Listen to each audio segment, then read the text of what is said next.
दोस्तों, यूरोप का एक ऐसा शहर जो अपनी रेड लाइट के साथ साथ ब्लू लाइट एरिया के लिए भी जाना जाता है। वर्ल्ड की फेमस बियर हेनिकेन इसी शहर की देन है।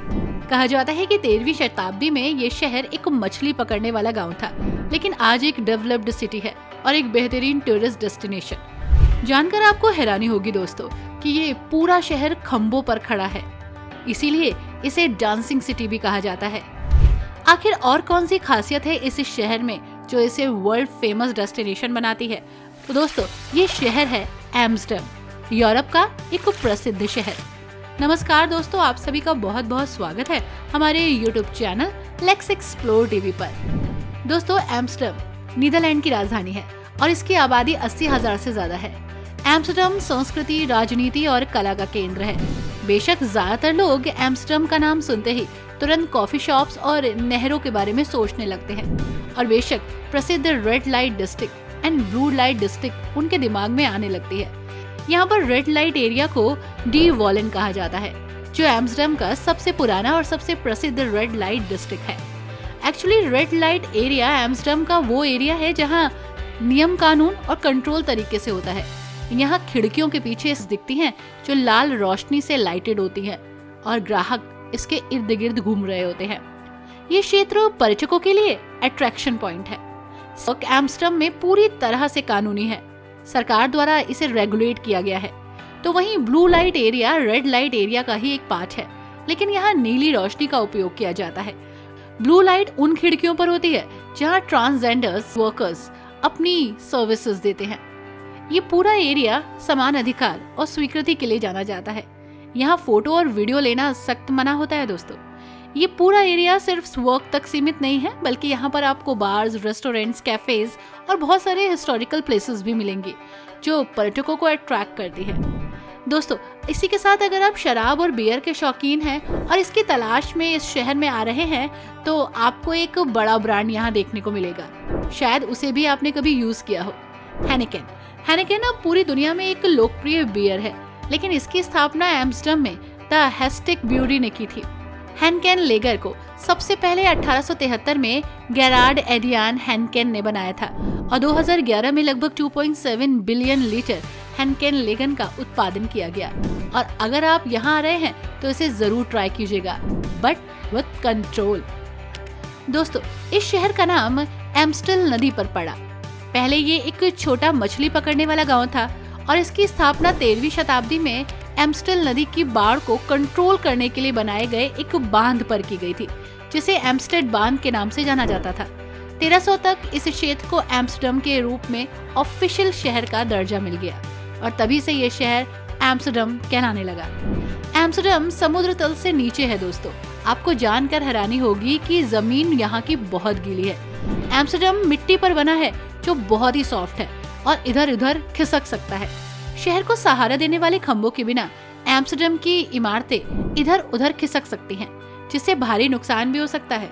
लेकिन वास्तव में नहर के सामने बने कुछ घर थोड़े झुके भी दिखते हैं, जिससे उन्हें डांसिंग हाउस का नाम भी दिया गया।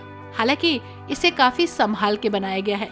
सेंट्रल रेलवे स्टेशन 8,687 लकड़ी के खंभों पर बना है दोस्तों, जबकि डैम स्क्वायर पर रॉयल पैलेस 13,659 खंभों पर बना है।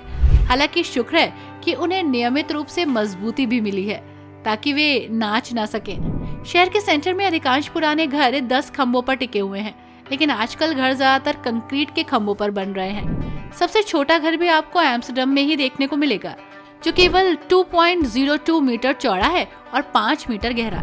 हालांकि ये सबसे छोटा घर होने के बावजूद एम्स्टर्डम अक्सर लोगों को नहरों के सामने बहुत सी सकरी और बहुत ऊंची इमारतों के कारण सरप्राइज कर देता है। ये घर संपत्ति कर से बचने के लिए बनाए गए थे, क्योंकि नहर के सामने की इमारतों पर ऐतिहासिक रूप से उनकी चौड़ाई के आधार पर लगाया गया। इसका मतलब ये था कि लोग आमतौर पर जितना संभव हो सके उतना संकीर्ण घर बनाने की कोशिश करें। इसके साथ ही एम्स्टर्डम में सबसे चौड़ा घर 22 मीटर चौड़ा है, जिसका नाम टिपेनहुइस है, जो ट्रिप ब्रदर्स के नाम पर है। उन्होंने इसे बनवाया था दोस्तों।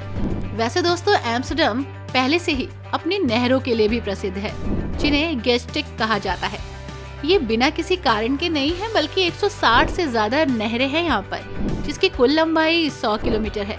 इसका मतलब ये है कि एम्स्टर्डम में वेनिस से ज्यादा नहरें हैं। हालांकि एम्स्टर्डम के पुलों की संख्या बहुत ज्यादा होने के बावजूद वे कम प्रसिद्ध हैं। कुल मिलाकर एम्स्टर्डम में 1281 पुल हैं, जो वेनिस से 4 गुना ज्यादा है।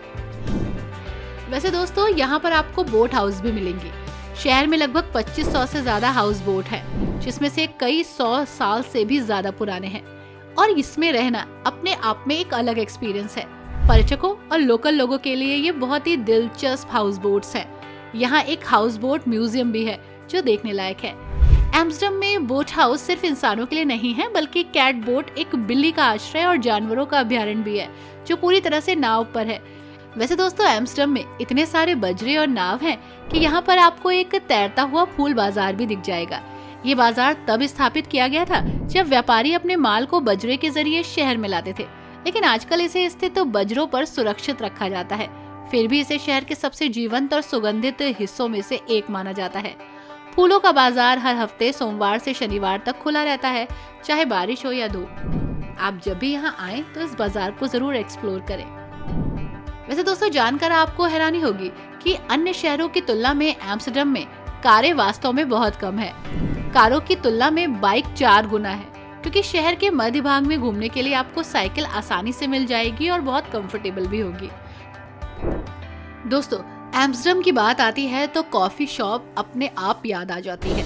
इंटरनेशनल लेवल पर ये कॉफी शॉप्स काफी फेमस हैं। आमतौर पर यहाँ पर कॉफी और चाय बेची जाती होगी, ऐसा आपको लगता होगा, लेकिन ऐसा बिल्कुल भी नहीं है दोस्तों। यहाँ पर कैनबिस उत्पाद खरीदे और बेचे जाते हैं, इस्तेमाल किए जाते हैं। इन जगहों पर कड़ी निगरानी भी रखी जाती है।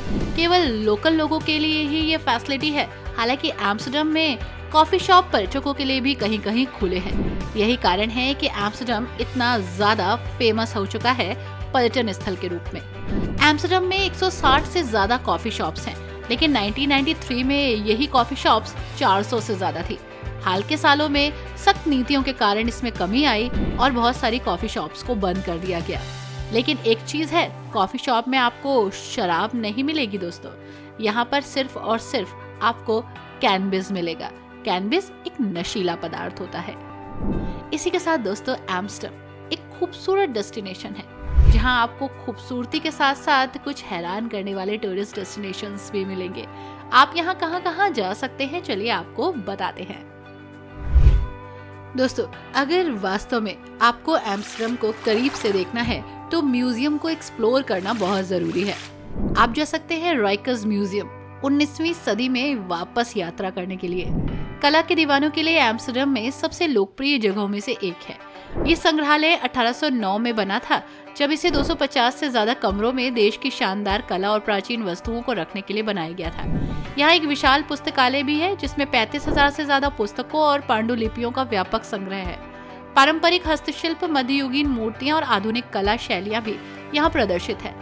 आप एम्स्टर्डम टूरिस्ट गाइड को किराए पर लीजिए और इस संग्रहालय को एक्सप्लोर करिए। अगर आप सोच रहे हैं कि एम्स्टर्डम में 3 दिनों में क्या क्या देखना है, तो सबसे पहले आपको इसे देखना चाहिए, क्योंकि ये आपको बहुत कुछ बता देगा। यहाँ पर सुबह 9 बजे से शाम 5 बजे तक आप कभी भी आ सकते हैं। This is one Gogh museum. अगर आप वाकई एक और अच्छा म्यूजियम एक्सप्लोर करना चाहते हैं तो वेन गॉग म्यूजियम जरूर जाइए। हर साल 1.5 मिलियन आगंतुक इस संग्रहालय में आते हैं, जो इसे दुनिया की सबसे महत्वपूर्ण कला दीर्घाओं में से एक बनाते हैं। गॉग का दुखद जीवन और असाधारण प्रतिभा इसे एम्स्टर्डम में दूसरा सबसे अधिक देखे जाने वाला म्यूजियम बनाती है। यहाँ वेन गॉग की 200 से अधिक पेंटिंग्स, 500 रेखा चित्र और 700 पत्र प्रदर्शित है। ये एम्स्टर्डम में घूमने के लिए सबसे अच्छी जगहों में से एक है। दोस्तों, Amsterdam the West Church. Netherlands में चर्चों की तलाश करते समय एम्स्टर्डम के वेस्ट चर्च को जरूर एक्सप्लोर कीजिएगा। 1966 में रानी ब्रिटिक्स की शादी के बाद ये एम्स्टर्डम के सबसे प्रसिद्ध पर्यटन आकर्षणों में से एक बना। चर्च के निर्माण में पुनर्जागरण वास्तुकला के साथ साथ गॉथिक डिजाइन के कुछ तत्व भी झलकते हैं। ये टावर 85 मीटर की ऊंचाई के साथ शहर का सबसे ऊंचा टावर है। टावर के सिरे पर ऑस्ट्रिया के सम्राट मैक्सिमिलियन के मुकुट की एक प्रति है दोस्तों, जो अपने आप में बहुत ही खास है। ये है दोस्तों एम्स्टर्डम का रॉयल पैलेस। डेम स्क्वायर में स्थित ये एक पर्यटक की सूची में जरूर होना चाहिए। ये घूमने के लिए बहुत ही शानदार और रॉयल जगह है। ये पहले एक टाउन हॉल था, लेकिन अब ये राज्य के हाथों में है और परिवार द्वारा शाही ऑफिशियल डच कार्यों के लिए इसे यूज किया जाता है। ये महल पूरे साल आगंतुकों के लिए खुला है और एम्स्टर्डम के सबसे अच्छे आकर्षणों में से एक है। सिटीजन हॉल को भी देखना आपको पसंद आएगा। पूरे साल भर आप कभी भी यहाँ जा सकते हैं। वेस्को के लिए यहाँ पर करीब आपको 1000 से 2000 रुपए के बीच पे करना होगा, लेकिन बच्चों के लिए ये बिल्कुल फ्री है। यहाँ पर आपको डच इतिहास जानने का मौका मिलेगा। सुबह 10 बजे से शाम 6 बजे तक आप यहाँ कभी भी जा सकते हैं। सीरियसली ये जगह बहुत ही खूबसूरत है और आपको पसंद आएगी। आई होप दोस्तों एम्स्टर्डम की ये ब्यूटी और इसके फैक्ट्स आपको अच्छे लगे हों। Thanks for watching. Bye bye and take care.